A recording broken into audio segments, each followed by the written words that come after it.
Bismillahirrahmanirrahim. Assalamualaikum warahmatullahi wabarakatuh. Alhamdulillah, kita masih dapat berjumpa kembali di dalam pembelajaran jarak jauh. Untuk kelas 11, materi selanjutnya adalah etos kerja. Nah, menurut bahasa, pengertian etos kerja dalam Kamus Besar Bahasa Indonesia, etos adalah pandangan hidup yang khas dari suatu golongan sosial. Kerja adalah semangat kerja yang menjadi ciri khas dan keyakinan seseorang atau suatu kelompok. Jadi, pengertian etos kerja adalah semangat kerja yang menjadi ciri khas dan keyakinan seseorang atau suatu kelompok.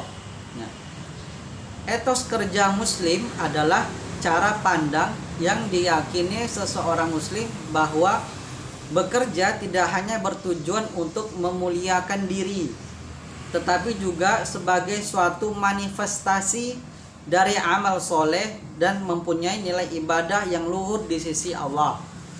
Allah Subhanahu wa Ta'ala berfirman dalam Quran surah At-Taubah ayat yang ke-105, wa qul i'malu fasayarallahu amalakum.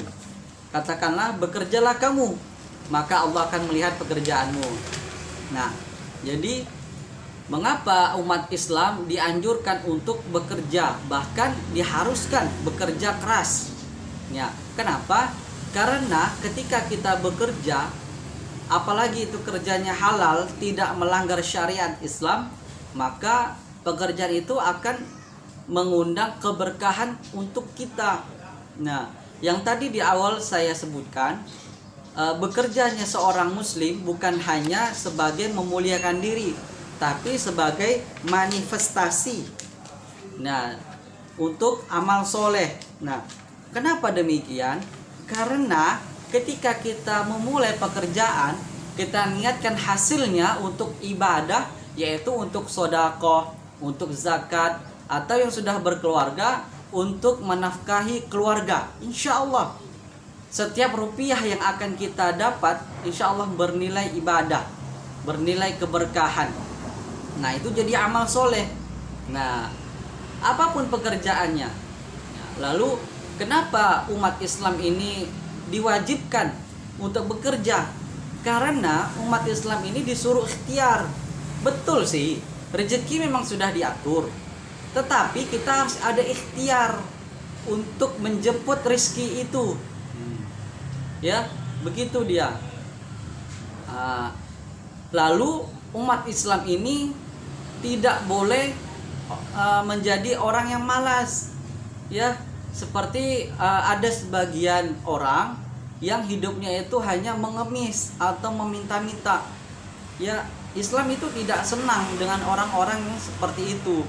Karena tangan di atas lebih baik daripada tangan yang di bawah. Ya, begitu. Bayangkan ketika semua orang muslim itu tidak bekerja, bermalas-malasan, kerjaannya meminta-minta atau mengemis, kapan Islam ini akan maju? Ya, siapa yang akan membayar zakat? Siapa yang akan bersedekah, infak, membangun infrastruktur, membangun pondok pesantren? Siapa yang akan menyantuni anak-anak yatim? Ya, dari sinilah kita dianjurkan untuk semangat bekerja keras. Ya, begitu. Lalu bekerja ini kapan kita mulai? Kapanpun. Bahkan semenjak kita masih di bangku sekolah, ketika orang tua meminta tolong untuk mengerjakan sesuatu, ya kita kerjakan. Apalagi itu sesuai dengan keahlian kita.